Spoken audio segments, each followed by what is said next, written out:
PUC Second Chapter 1 Sujan भगत summary.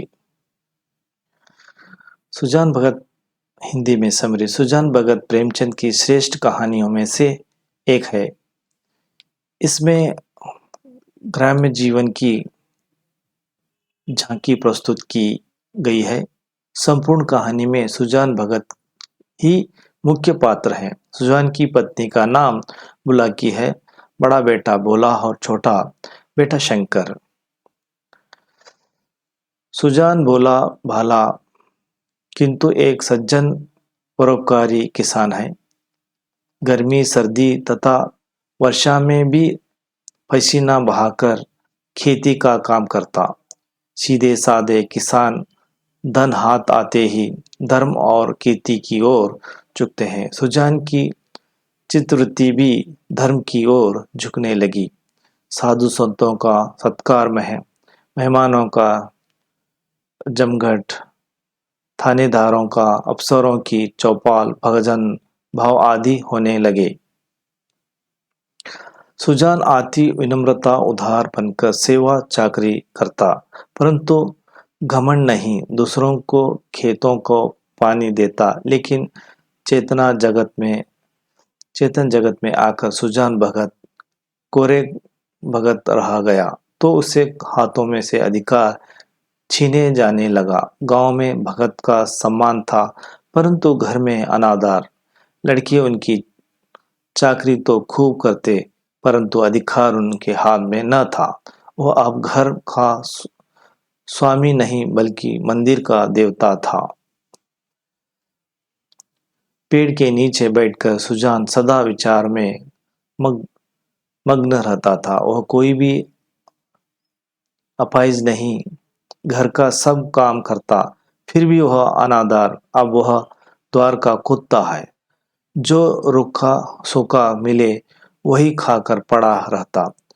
ऐसे जीवन को धिक्कार है। उसने रात दिन मेहनत करके पसीना बहाया, सब कुछ सहा, पर आज भी तक देने का अधिकार उसे नहीं है। सुजान की पत्नी बुलाकी भी भगत को विरोध करती है। अब उसे बच्चे प्यारे लगते हैं और पति निकुट, बेटे के लिए माँ और माँ के लिए बेटे। सुजान तो मानो बाहर का आदमी है। चौथ का महीना था, जगह जगह अनाज के ढेर लगे हुए थे। यही किसान का सफल जीवन है। जीवन अनाज भरकर देता और बेटे आधार रख जाते। कितना ही भी बांट और भिक्षुक भगत को दे रहे रहते हैं। जो भिक्षुक को 8 महीने पहले भगत के द्वार से निराश लौटा था, उसी भगत ने आज खूब सारा अनाज देकर विदा किया। सुजान को इसमें से बड़ा आनंद मिलता था। 8 महीने निरंतर परिश्रम का सुजान को फल मिला था। आज उसको अपना खोया हुआ अधिकार फिर मिला था। मानव जीवन में लगन महत्व की वस्तु है। लगन से ही बूढ़ा भी जीवन बन जाता है। सुजान में लगन और मेहनत थी। अंत उसे अमानुष की बल मिला। भोला से कहा कि यह बांट कर भिक्षुक खड़े हैं, कोई खाली हाथ न लौटे पाए। भोला सिर झुककर खड़ा था। उसे कुछ बोलने का हौसला न हुआ। वृद्धा पिता ने उसे परास्त कर दिया। कठिन शब्द के अर्थ। धुनी, अग्रिगुड़ू, चारों पदर्श, टांड लकड़ी, मड़ैया, छोटा चप्पर, पंतिया, व्यंग, कुचड़ी, दोष, गोगा, निरुपयोग, चपड़ी, टोकरी, करवी, चारा, घड़ासा, चार खाटने का औजार, कटिया, खाट, बखारी, धान्य, भांट, प्रशंक, बेग, फसल, लाग, लगन, गैरत, लज्जा, मुहारे, कंचन बरसाना, आदमी बढ़ाना, आदमीनी, आमदनी, बढ़ना, कंचन बरसाना, आमदनी बढ़ना, फूले न समाना, अत्यधिक खुश होना, मुंह की खाना, हार जाना, पत पानी बनाना, सम्मान बढ़ाना, दम न लेना, कठिन परिश्रम करना, कमर सीधे करना, आराम करना, तिनक जाना, क्रोधित होना, नाम जगाना, कीर्ति पाना। सुजन चैप्टर भगत प्रेमचंद है लेखक। Summary in Kannada. ಸಾರಾಂಶ. ಸುಜನ್ ಮಹತ್ತೋ ಒಬ್ಬ ರೈತ. ಅವನು ತುಂಬಾ ಶ್ರಮಪಟ್ಟು ಹೊಲದಲ್ಲಿ ಒಳ್ಳೆ ಬೆಳೆ ಪಡೆಯುತ್ತಿದ್ದನು. ಸತತವಾಗಿರುವ 3 ವರ್ಷಗಳ ಕಾಲ ಕಬ್ಬು ಬೆಳೆಸಿದನು ಮತ್ತು ಬೆಲ್ಲಕ್ಕೆ ಒಳ್ಳೆಯ ದರವಿತ್ತು. ಕೈಗೆ ಸ್ವಲ್ಪ ಹಣ ಬಂದಾಗ ಮನಸ್ಸು ಧಾರ್ಮಿಕ ಕಾರ್ಯಗಳ ನಡೆದೆ ವಾಲಿತ್ತು. ಮನೆಗೆ ಸಾಧು ಸಂತರು ಬರತೊಡಗಿದರು. ಸರ್ಕಾರಿ ನೌಕರರು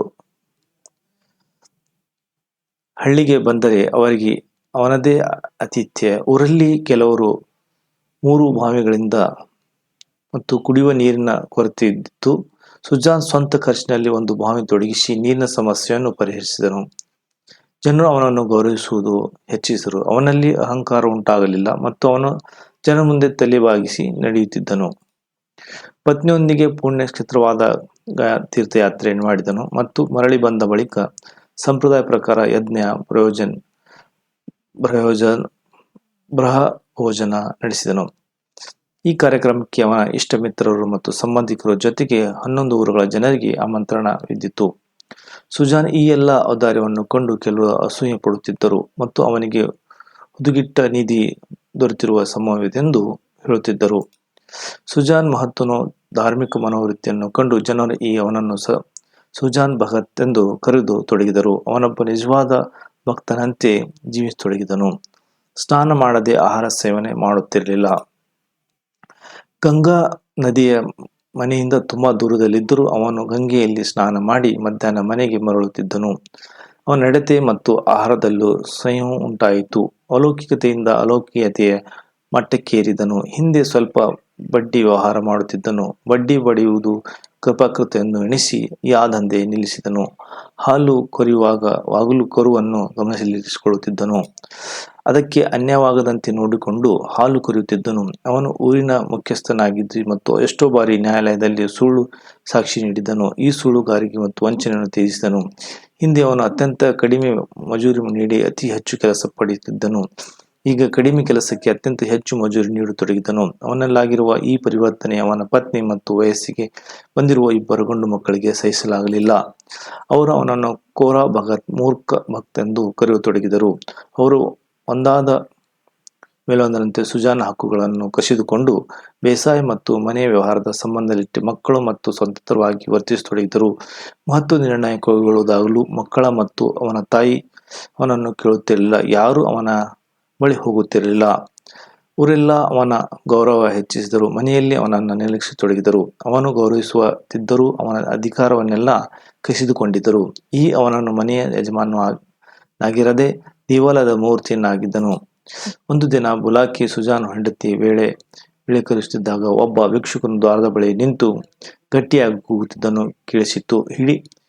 ಹಿಡಿಯದ ಕೆಲಸವನ್ನು ಮೊದಲು ಮುಗಿಸಿ ಆ ಬಳಿಕ ಅವನಿಗೆ ಏನಾದರೂ ನೀಡೋಣ ಎಂದು ಆಕೆ ಎಣಿಸಿದಳು.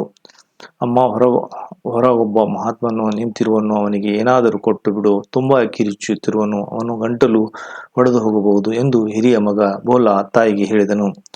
ಮನೆಯಲ್ಲೊಬ್ಬ ಭಕ್ತ ಇದ್ದಾರಲ್ಲ, ಅವರಿಗೆ ಹೇಳಲಿಕ್ಕೇನು ತೊಂದರೆ?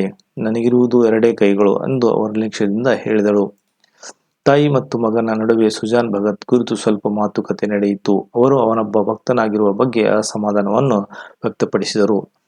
ಅಪ್ಪನು ನಿಷ್ಕ್ರಿಯನಾಗಿರುವ ಎಂದು ಮಗನನ್ನು ಹೇಳಿದಾಗ ತಾಯಿ ಅದಕ್ಕೆ ಆಕ್ಷೇಪಿಸಿದಳು ಮತ್ತು ಅವನು ಈಗಲೂ ಸ್ವಲ್ಪ ಮನೆ ಕೆಲಸ ಮಾಡುತ್ತಿರುವುದನ್ನು ಹೇಳಿದಳು. ಸುಜಾನ್ ಒಂದು ಚಿಕ್ಕ ಬುಟ್ಟಿಯಲ್ಲಿ ಕಾಳು ತುಂಬಿ ಭಿಕ್ಷುಕನಿಗೆ ನೀಡಲು ಹೋದಾಗ ಮಗನನ್ನು ಅದನ್ನು ಕಸಿದುಕೊಂಡು, ಭಿಕ್ಷುಕರಿಗೆ ಇಷ್ಟೆಲ್ಲ ಕೊಡಬೇಕಿಲ್ಲ, ನಾವು ಕಷ್ಟಪಟ್ಟು ದುಡಿದು ಇದನ್ನು ಗಳಿಸಿರುವೆ ಎಂದು ಹೇಳಿದನು. ಸ್ವಲ್ಪ ಹೊತ್ತು ಅವರ ನಡುವೆ ವಾಗ್ವಾದ ನಡೆಯಿತು.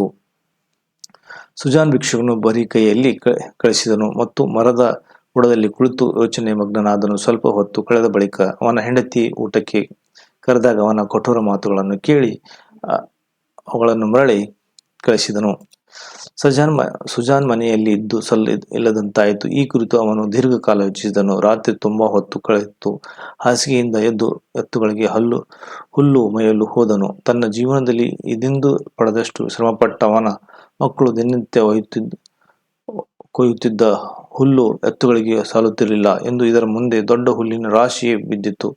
ಮನೆಯವರಿಗೆಲ್ಲ ಇದನ್ನು ಕಂಡು ಆಶ್ಚರ್ಯವಾಯಿತು. ಭೋಲಾ ನೇಗಿಲಿನೊಂದಿಗೆ ಹೊಲಕ್ಕೆ ಹೋದಾಗ ಅಲ್ಲಿ ಇನ್ನೊಂದು ಆಶ್ಚರ್ಯಕರ ಸಂಗತಿ ಕಂಡನು.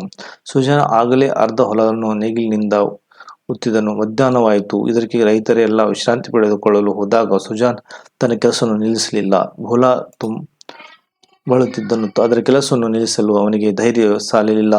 ಉಳುವುದನ್ನು ನಿಲ್ಲಿಸೋಣ ಎಂದು ಮಗನನ್ನು ಕೇಳಿದಾಗ ಅಪ್ಪನು ಒಪ್ಪಿಕೊಂಡು, ಆದರೆ ನೀನು ಬೇರೆ ಕೆಲಸ ಮಾಡಲು ಹೊರಟನು.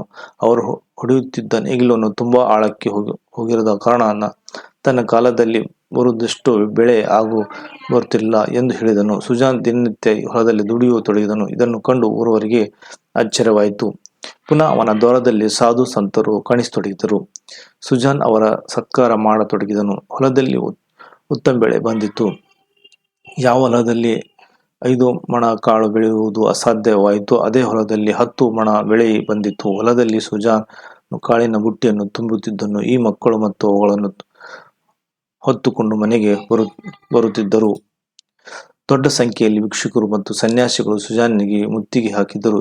8 ತಿಂಗಳ ಹಿಂದೆ ನಿರಾಶನಾಗಿ ಹೋಗಿರುವ ಭಿಕ್ಷುಕನಿಗೆ ಅಲ್ಲಿದ್ದನು. ನಿನಗೆ ಎಷ್ಟು ಕೊಂಡೊಯ್ಯುವುದನ್ನು ಸಾಧ್ಯವೋ ಅಷ್ಟನ್ನು ತೆಗೆದುಕೊಂಡು ಎಂದು ಸುಜಾನ್ ಅವನಿಗೆ ಹೇಳಿದನು. ಅವನು ತನ್ನಲ್ಲಿದ್ದ ಚಾದರ್ನಲ್ಲಿ ಸುಮಾರು 10 ಸೇರು ಕಾಳು ತುಂಬಿದನು. ಇಷ್ಟನ್ನು ಮಕ್ಕಳು ಕೊಂಡೊಯ್ಯಬಹುದು ಎನ್ನುತ್ತಾ ಸ್ವಂತ ಸುಜಾನ್ ಚಾದರಿನಲ್ಲಿ ಕಾಳು ತುಂಬಿ ಮೂಟೆ ಕಟ್ಟಿದನು. ಇಷ್ಟೆಲ್ಲ ತನ್ನಿಂದ ಎತ್ತಲಾಗದ ಎಂದು ಭಿಕ್ಷುಕನ ಹೇಳಿದಾಗ ಸುಜಾನ್ ಸ್ವಂತ ಆ ಮೂಟೆಯನ್ನು ಹೊತ್ತುಕೊಂಡು ಭಿಕ್ಷುಕನ ಸಂಗಡ ನಡೆದನು.